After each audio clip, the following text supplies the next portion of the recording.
அனைவருக்கும் வணக்கம். நம்ம இப்போ செய்ய போகிறது ராஜ்மா கிரேவி. இது பஞ்சாபி ஸ்டைலு. இது ஒரு 8 மணி நேரம் ஊற வச்சுட்டு நல்லா வாஷ் பண்ணிவிட்டு அதுக்கப்புறம் குக்கரில் ஒரு 4 விசில் வேக வச்சா இது மாதிரி நல்லா மசிய வெந்துடும். இது எடுத்து வச்சுட்டு மசாலா ரெடி பண்ணலாம். 2 ஸ்பூன் ஆயில் வச்சுருக்கேன். ஆயில் போட்டுட்டு ஜீரகம், பட்டை, 2 லவங்கம், ஒரு பெரிய ஏலக்காய் போட்டுக்கலாம்.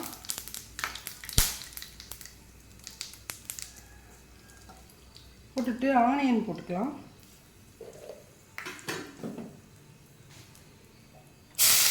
பொடியாக கட் பண்ண ஆனியன்,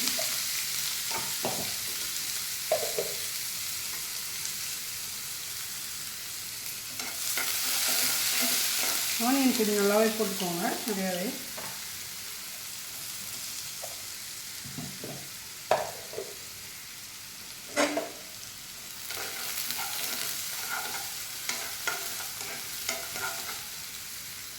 ஆனியன் வதங்கினதும் இதில் நம்ம 2 பச்சை மிளகாய், இஞ்சி, பூண்டு போட்டு நல்லா அரைச்சது. இது அது நல்லா பச்சை வாசனை போகிற அளவுக்கு அரைக்குங்க.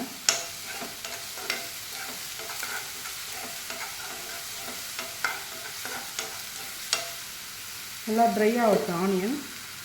இதுவே நம்ம மஞ்சள் பொடி போட்டுக்கலாம். மசாலாலாம் கொஞ்சம் கொஞ்சம் ஆட் பண்ணிக்கலாம்.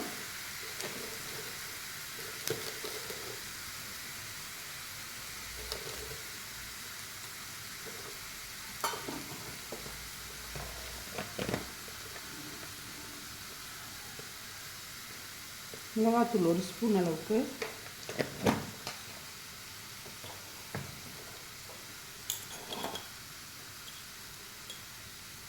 தனியா 1 ஸ்பூன் போட்டுக்கலாம்.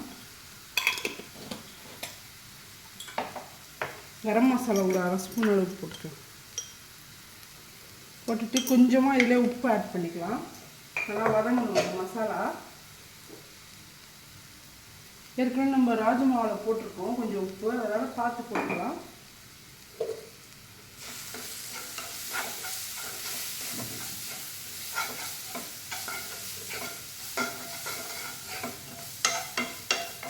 நல்லா வதங்கிடுச்சு. ஒரு 4 தக்காளி பச்சையாகவே அரைச்சி வச்சுருக்கேன், அதையும் போட்டு நல்லா கொதிக்க வைக்கலாம்.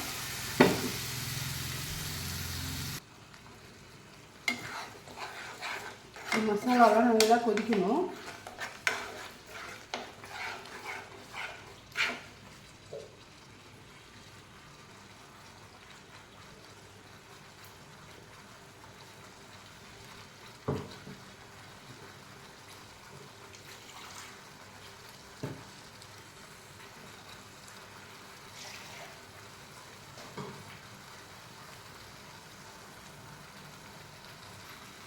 நல்லா கொதிச்சிச்சு பாருங்கள். இந்த டைமில் நம்ம ராஜ்மா வேக வச்சது அதில் ஆட் பண்ணிக்கலாம். ஆட் பண்ணிவிட்டு நல்லா கிண்டிடணும். கிண்டிட்டு ஒரு மூடி போட்டு நல்லா மூடிடுங்க. ஃப்ரெஷ் க்ரீம் இருந்தால் போடலாம். ஃப்ரெஷ் க்ரீம் போட்டு லாஸ்ட்டில் போட்டுக்கலாம். கொஞ்சமாக கஸ்தூரி மேத்தி போட்டுக்கலாம். நல்லா கொதிக்கட்டும்.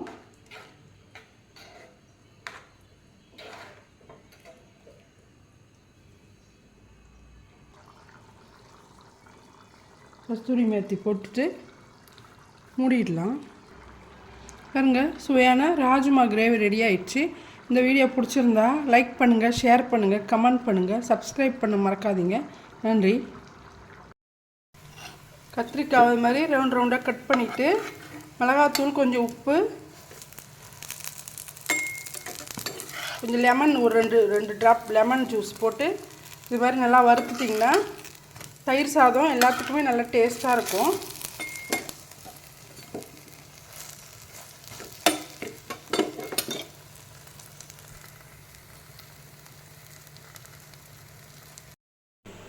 இப்போ செய்ய போகிறது அவரைக்காய் உருளைக்கிழங்கு வச்சு, பட்டை அவரைக்காய் இருக்குது பாருங்கள், அந்த அவரைக்காய், உருளைக்கிழங்கு, தக்காளி வச்சு நல்லா ஒரு கிரேவி மாதிரி இல்லை, ஒரு பொரியல் செமி கிரேவி மாதிரி பண்ண போகிறோம். அதுக்கு இது மாதிரி கட் பண்ணி வச்சுருக்கேன். அதுக்கப்புறம் கடாய் சூடாகிட்டுருக்கு.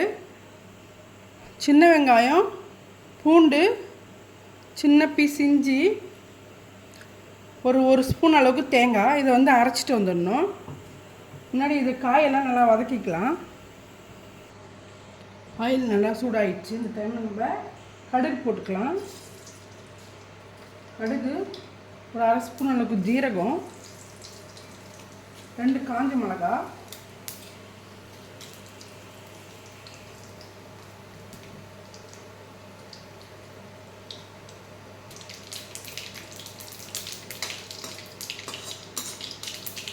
கடுகு காஞ்ச மிளகாலாம் நல்லா ஃப்ரை ஆகிடுச்சு. இந்த டைமில் உருளைக்கிழங்கு போட்டுக்கலாம். கொஞ்சம் வதங்கணும் உருளைக்கிழங்கு.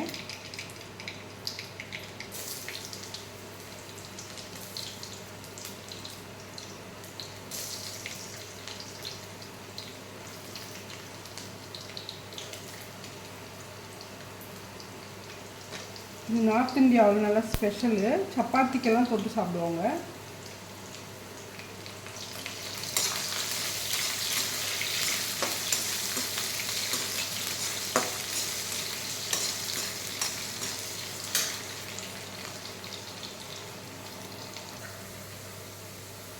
உருளைக்கிழங்கு நல்லா ஃப்ரை ஆகிடுச்சு பாருங்கள். இந்த டைமில் நம்ம தக்காளி காயெல்லாம் ஆட் பண்ணிக்கலாம்.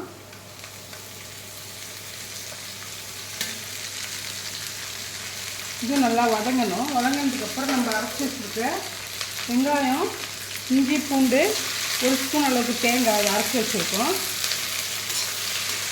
அது இதிலே போட்டுக்கலாம். நல்லா இது கொஞ்சம் நல்லா வதங்கிட்டு காய்.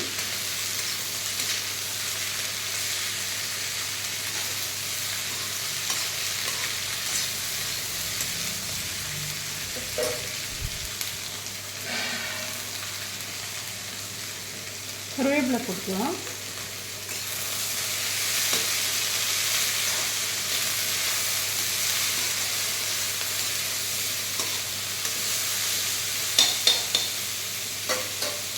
நம்ம அரைச்சி வச்சுருக்க ஆனியன் அந்த பேஸ்ட் இதில் போட்டுக்கலாம். இதுக்குள்ளே இருக்கட்டும். அதுக்குள்ளே மசாலாலாம் ஆட் பண்ணிக்கலாம்.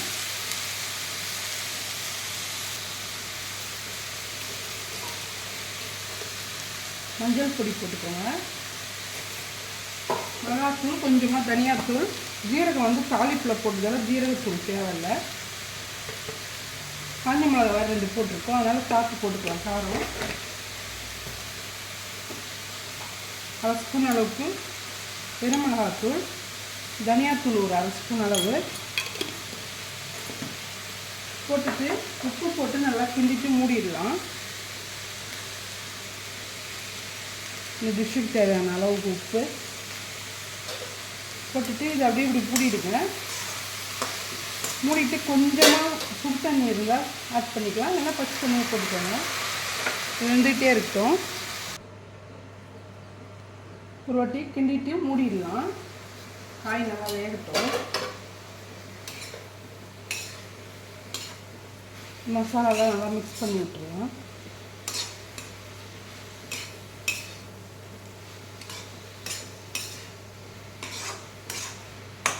நல்லா அழுத்திட்டு மூடி போட்டுடலாம். பாருங்க நல்லா ரெடி ஆயிடுச்சு காய். சுவையான அவரைக்காய் உருளைக்கிழங்கு கிரேவி பொரியல் ரெடி ஆயிடுச்சு. இந்த வீடியோ பிடிச்சிருந்தா லைக் பண்ணுங்கள், ஷேர் பண்ணுங்கள், கமெண்ட் பண்ணுங்கள், சப்ஸ்கிரைப் பண்ண மறக்காதீங்க. நன்றி.